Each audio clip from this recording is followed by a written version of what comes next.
예, 이번 참사 섣부른 추측과 예단은 분명 피해야 합니다. 다만 이런 비극이 되풀이되지 않기 위해서는 진상을 철저히 밝히고 그에 따른 개선책도 강구해야겠죠. 진상 규명을 위해서 짚어볼 부분은 크게 몇 가지로 추려집니다. 첫째, 조류 충돌이 있었던 건 이제 확실시되고 있는데 그렇다고 수동으로도 랜딩 기어를 내리지 못한 건 왜일까? 랜딩 기어에 관한 의문점입니다.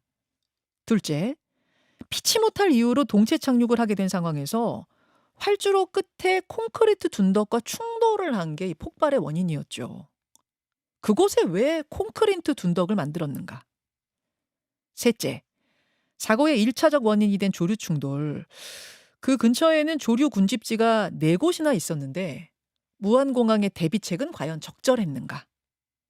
의문점들 하나하나 풀어보겠습니다. 인하대 항공우주공학과 최기영 교수 연결을 해보죠. 최 교수님 나와 계십니까? 예, 가톨릭 관동대학교 정윤식 교수입니다. 아, 교수님 죄송합니다. 저희가 네. 지금 연결 과정에서 조금 오류가 있었던 것 같습니다. 예, 정윤식 교수님. 이번 사고의 원인이 버드 스트라이크, 즉 조류 충돌이었느냐 아니냐 의견이 분분했습니다만 결국은 관제탑 음성 기록을 통해서 조종사가 메이데이, 메이데이, 조류와 충돌했다. 이렇게 외친 것까지는 어제 확인이 된 거죠.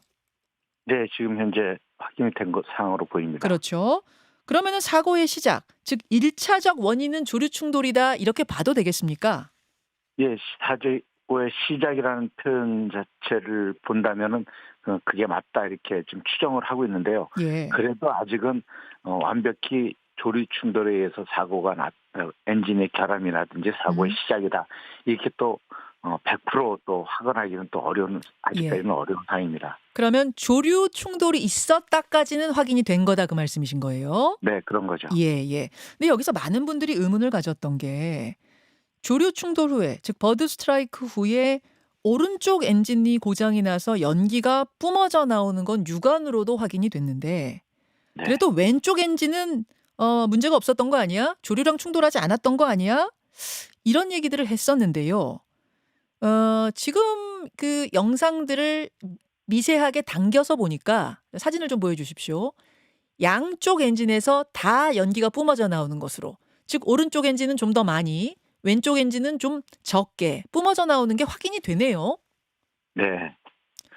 지금 처음부터 이제 그런 주장들을 많이 펼쳤는데요. 예. 실제 항공기가 동체 착륙을 하는 그런 과정을 보면 예. 이게 두 엔진이 다 결함이 생기지 않으면은 저런 현상이 일어나지 수밖에 없다는 그런 결론들이 많이 나왔었거든요. 음. 그래서 실제 초기 사진 동영상에도 오른쪽 엔진에 불꽃은 있으니까 네. 뭐 조류 충돌이든지 그 이외에 또 엔진 결함이라든지 이렇게 추정을 많이 했는데요. 예.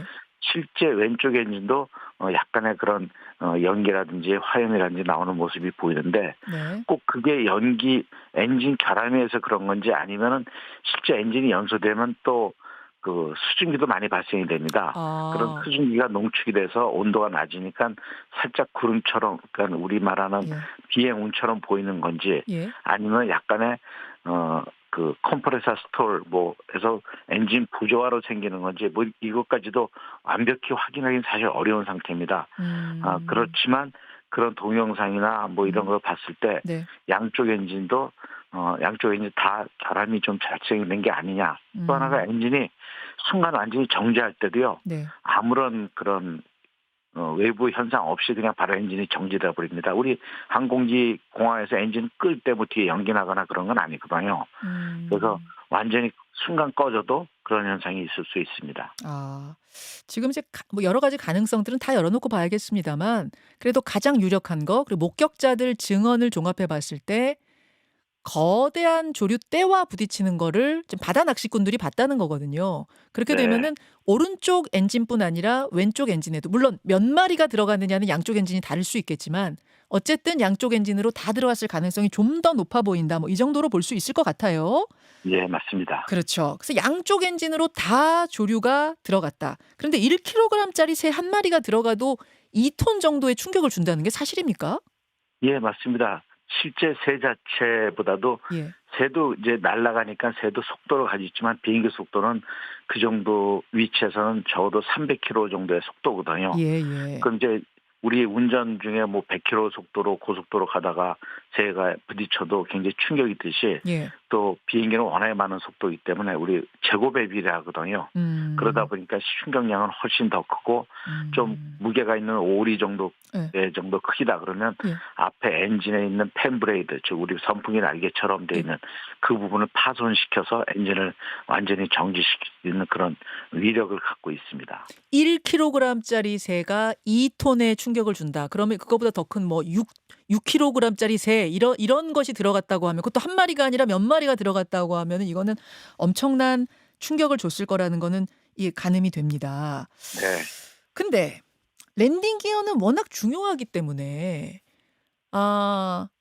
두 쪽 엔진이 다 고장 났다 치더라도 수동으로 내릴 수 있는 레버가 조종칸에 있다는 거 우리가 계속 지금 이야기하고 있지 않습니까?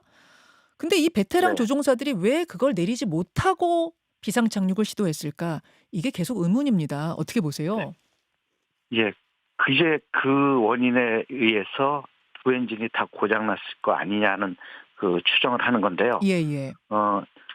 실제 두 엔진이 다 고장나면 유압계통이 작동이 안 되기 때문에 랜딩 기어를 수동으로밖에 내리는 절차밖에 없습니다. 예. 근데 수동으로 내리는 절차는 노즈 그다음에 메인 기어 두 개를 다 따로따로 작동을 시켜야 됩니다.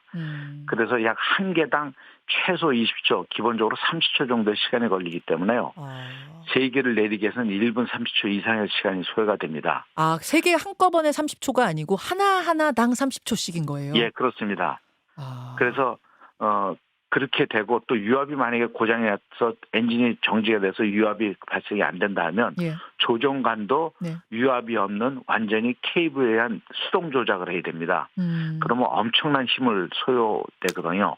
그러면 사실 기장과 부기장이 둘 다 조종관을 같이 잡고 있을 가능성도 있습니다. 그러면 실제 수동으로 랜딩 기어를 내릴 수 있는 그런 조작을 할 수 없을 상황도 됩니다. 잠시만요. 이 네. 부분은 또 조금 새롭게 지금 제가 듣는 부분인데 그러니까 엔진이 양쪽이 다 고장이 나서 유압 장치가 작동을 안 해서 랜딩 기어가 못 내려갔을 것이다라는 요거까지는 알고 있었어요. 근데 엔진이 양쪽 다 고장 나면 조종칸도 말을 안 듣는다? 그러니까 핸들이 예. 잘 말을 안 듣는다 말하자면 그런 식인 거예요, 지금? 그렇죠. 조종관과 이 조종면관은 케이블로도 연결이 돼 있습니다. 그러나 그게 워낙에 힘이 많이 들기 때문에 예예. 유압의 힘으로 의해서 보조적인 동력을 이렇게 얻어서 쓰고 있거든요. 사람 힘으로만은 어떻게 할 수가 없을 정도로 세니까 네. 유압이 거기도 네. 작용을 하는군요. 예예. 예, 그렇습니다. 근데 이제 그런 유압이 끊어지면 순수 사람의 완력에 의해서만 작동을 해야 되는데요. 그게 훈련 시에도 보면 엄청난 힘을 팔에 쥐가 날 정도로 힘이 들거든요. 예. 그러다 보면은 좀 조종을 원하기 위해서 옆에 부기장과 기장이 동시에 조종관을 잡고 이렇게 해야 되는 그런 상황들이 많이 발생이 됩니다. 지금 상황이 이해가 되네요. 네. 여러분 자동차 운전할 때 한번 예를 들어 볼게요. 시동이 네. 꺼진 상태에서 이 핸들을 움직이려면 안 돌아가요. 이게 네, 뻑뻑해요. 그렇죠. 근데 네. 엔진을 부릉부릉 한 상태에서 핸들 돌리면 부드럽게 돌아가는 것처럼 네. 만약 이 비행기도 양쪽 다 엔진이 고장 나서 유압 장치가 고장 나면 랜딩 기어만 안 내려오는 게 아니라 조종칸도 이게 움직여지질 않는다. 그러면 아마 그러니까 부기장이나 기장이나 다 엄청난 힘으로 조종칸을 잡고 있었을 것이다. 그러니 이거 손을 떼가지고 수동장치 레버 올리고 어쩌고 저쩌고 할 여력이 안 됐을 수 있다 그 말씀이시네요. 네, 맞습니다. 이해가 됐습니다. 뭐 그 가정이 아니더라도 유독 가스가 내부로 들어와서 수동장치를 내리고 할 여력이 없었을 가능성, 그 가능성은 어떻게 보세요? 엔진 쪽으로 조류가 충돌했을 때 예. 그때 조류가 이제 엔진에 의해서 이렇게 갈리는 상태가 되는 거죠. 예. 그러면서 실제 컴프레서도 350도에서 400도 가까이 온도가 있기 때문에 타는 연기가 기내 쪽으로 들어올 수가 있습니다. 그런데 그거는 짧은 시간이거든요. 네. 실제 완전히 불이 날 경우에도 들어오긴 하지만 네. 실제 조종사들은 그거를 이제 처치할 수 있는 뭐 장치들이 있기 때문에 심지어는 속도가 낮기 때문에요. 심지어 앞에 조종석 창문을 열 수도 있습니다. 예. 그렇기 때문에 예. 실제 앞이 안 보였다든지 만약 앞이 안 보였으면 아마 활주로에 정대하는 동체 착륙 같은 그것도 걸 할 수가 어렵죠. 없는 상황이기 때문에 아. 이게 보이지 않거나 이럴 상황은 아닌 것으로 예. 보입니다. 유독가스로 인해서 뭐 시간이 없었거나 여유가 없었다. 그거는 좀 가능성이 낮다는 말씀. 예, 그렇습니다. 관련해서 하나 더 궁금한 거. 지금 영상을 잘 보면 말이죠. 네. 랜딩 기어, 즉 바퀴뿐 아니라 플랩도 안 펼쳐졌어요. 여러분 플랩이란 게 뭐냐면 비행기 네. 이륙할 때 착륙할 때 날개가 펄럭펄럭거리면서 양력을 올리기도 하고 공기를 막아서 저항력을 키워주기도 하고 하는 그런 장치 여러분 아실 겁니다. 네. 그게 안 움직였습니다. 네. 이 플랩도 엔진의 힘으로 하는 건가요? 예, 플랩도 엔진 동력에 의해서 아. 연결된 유압 펌프가 작동돼서 실제 작동시키는 겁니다. 그렇군요. 네. 이것도 한쪽 엔진이 살아 있으면은 움직일 수 있는 거예요? 예, 한쪽이라도 살아 있으면 네. 실제 원활하게는 안 되지만 어느 정도 작동을 재고 있습니다. 예. 될 수 있습니다. 그러면 이게 결국은 엔진이 양쪽 다 고장이 난 게 아닌가 쪽으로 조금 더 유력하게 볼 수밖에 없는 상황. 알겠습니다. 이런 피치 못할 이유로 동체 착륙을 하게 됐습니다. 네. 여러분들 동체 착륙이라는 건 최악의 경우에만 하는 거니까 이게 뭐 자주 있는 일은 아니지만 동체 착륙을 해가지고 인명 피해 없이 멈추는 경우도 전 세계적으로 많다면서요, 교수님? 예, 사실은 실제 이제 원활한 동체 착륙을 해서 그냥 활주로에 정상적으로 되는 경우도 꽤 있거든요. 그렇죠. 그렇지만 이제 737 특성상 엔진밖에 닿질 않기 때문에 이제 그런 제동되거나 하는 그런 게 좀 저하될 수 있는 그런 사항들은 좀 있긴 합니다. 그게 무슨 말씀이세요? 737만의 뭐 좀 특이한 점이 거기 있습니까? 동체 예, 착륙이 어려운? 737은 날개 밑에 엔진이 좀 크기 때문에요. 아. 실제 그 동체가 이 활주로에 닿는 게 아니라 엔진만 땅에 닿습니다. 그러다 보니까는 이 마찰력이 그렇게 크게 많이 발생이 되질 않습니다. 아, 엔진이 제가 지금 이해한 게 맞나 봐주세요. 엔진이 커서 툭 튀어나와 있어가지고, 그러니까 그 바닥 전면으로 닿는 게 아니라 엔진 부분으로 닿는다 그런 말씀이세요? 그러니까 바닥에 그렇죠. 닿는 면이 요번에, 적다? 네, 이번에도 그 동영상을 보면 예, 실제 우측 엔진과 좌측 엔진만 닿고 있고, 맞아요. 예, 조종사는 그 내용을 어느 정도 파악하고 있기 때문에 일부러 기술을 좀 들어서 동체 뒷부분을 땅에 끌리게 하는 그런 조작을 하는 것으로 이렇게 보입니다. 그러니까 737 모델이 아닌 다른 비행기면은 또 엔진 모양이 달라서 더 예. 많은 지면의 힘으로 저항력을 만들 수 있었다 그 말씀이시군요. 예, 그렇게 되는 거죠. 이해가 됐습니다. 이해가 네. 됐습니다. 아무튼 이 활주로 끝에 로컬라이즈를 설치해둔 콘크리트 둔덕만 없었어도 비행기가 유휴지까지 쭉 더 달릴 수 있었지 않았겠느냐. 그러면은 네. 이게 멈춰 섰을 가능성이 좀 더 높아지진 않았겠느냐. 이런 네. 안타까움이 지금 계속 나옵니다. 예, 맞습니다. 저희가 구글 어스를 통해서 바라본 이 무한공항 사진을 유튜버 레인보우로 좀 보여드리겠습니다. 이거 사고 네. 전 상황인데요. 네. 보면은 활주로가 쭉 뻗어 있고요. 활주로 네. 끝에서 그 풀밭 쪽으로 한 260m 떨어진 곳에 로컬라이즈, 그러니까 네. 방향 조절 장치가 있습니다. 그리고 예. 그것을 넘어서도 쭉 유휴지가 더 뻗어 있어요. 더 뻗어 네. 있어요. 그러면 만약 저 콘크리트 둔덕으로 된 로컬라이즈 장치만 없었으면 네. 활주로를 넘어서서 유휴지까지 더 갈 수 있는 상황이었는데 네. 저걸 왜 그렇게 단단하게 저기에 세웠는가란 이야기를 안 할 수가 없습니다. 어떻게 보세요?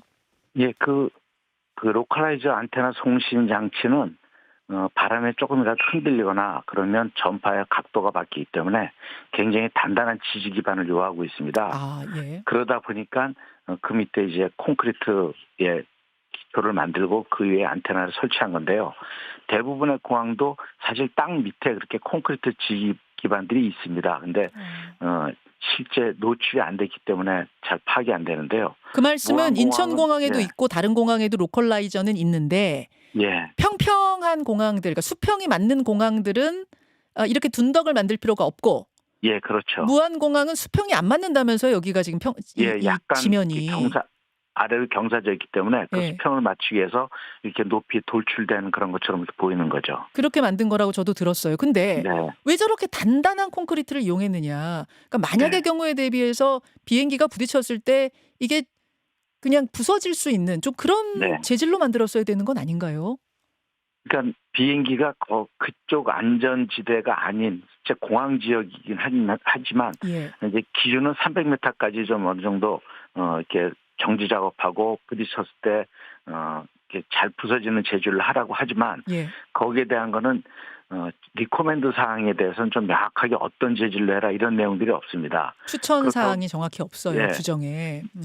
만약에 너무 약하게 잘 부서지는 재질을 하다 보면 진짜 강풍 같은데 또 안테나가 흔들릴 수가 있거든요. 아하. 그래서 도리어 이제 그런 잘 부서지는 재질로 해서 만들어 놓은 곳이 있는데 그런데 보면 또 철근 구조를 아주 복잡하게 또 튼튼하게 또 해야 됩니다.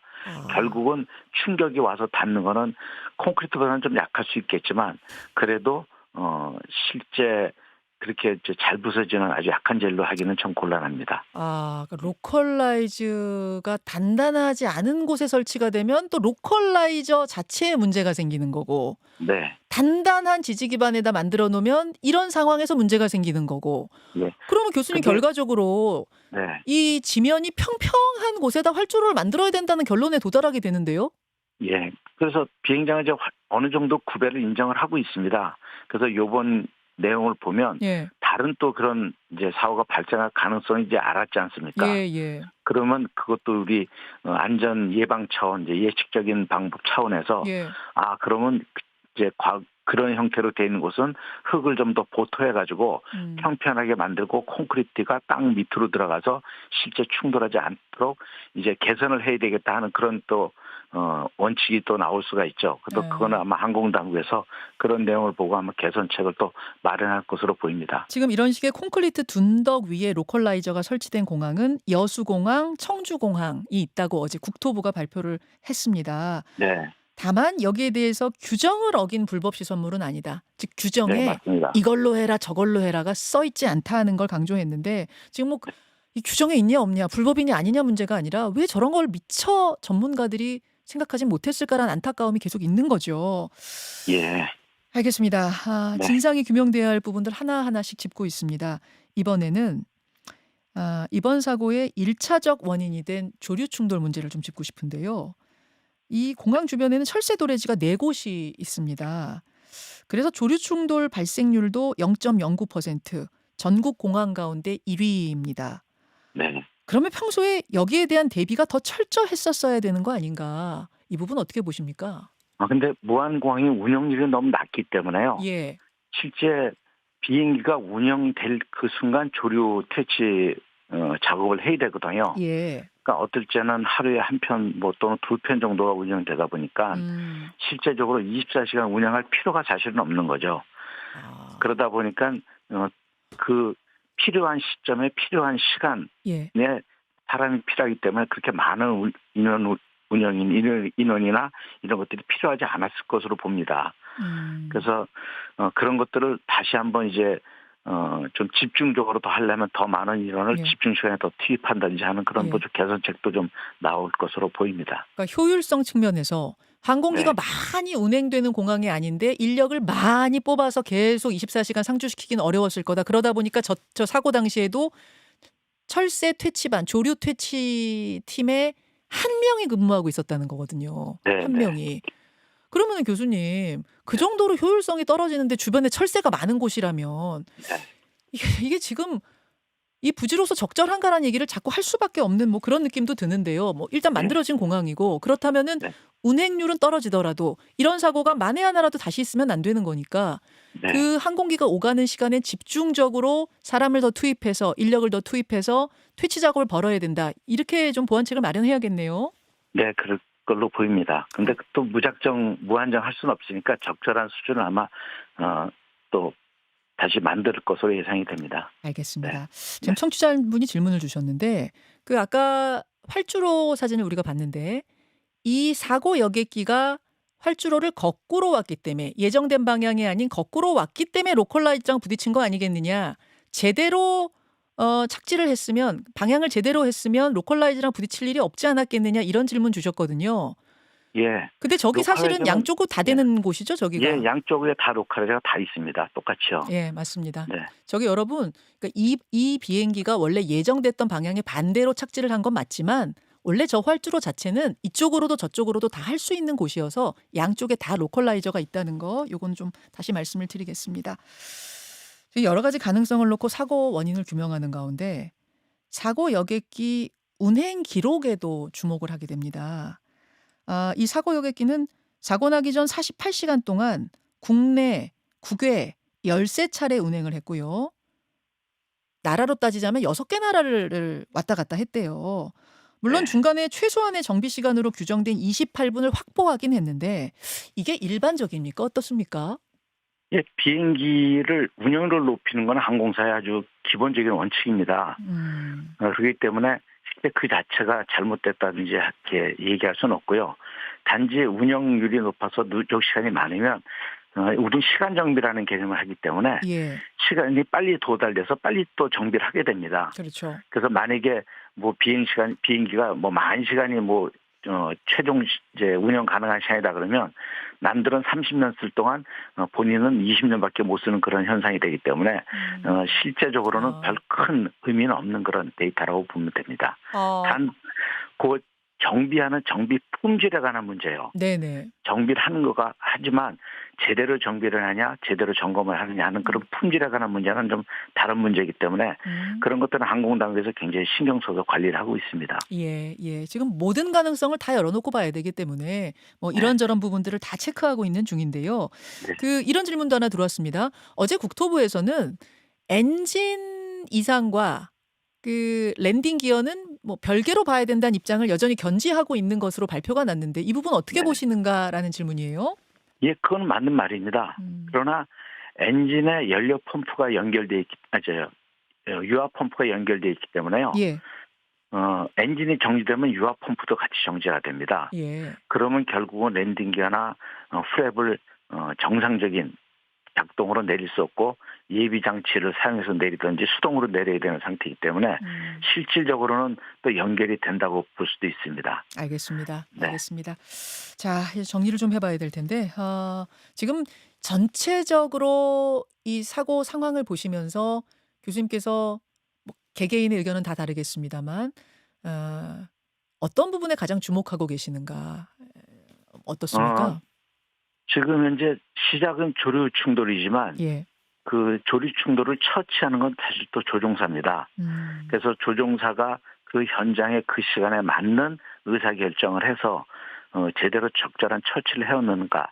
실제 결과는 나쁠 수 있지만 그 당시에는 최적의 결정이었는가 하는 것들을 음성기록 장치나 비행기록 장치를 통해서 판단하는 게 우선이고요. 그런 게 잘못됐을 경우에는 그거를 뭐 처벌하고 이런 게 아니라 개선책을 내는 게 우선입니다. 그래서 그런 개선책을 빨리 찾아내서 다음 사고를 예방하는 게 우리의 큰 목적이기 때문에요. 예. 그런 쪽으로 아마 주목을 좀 해야 될 것 같습니다. 여기까지 말씀 듣겠습니다. 정윤식 교수님 고맙습니다. 네, 감사합니다. 가톨릭 관동대 항공운항과 정윤식 교수였습니다.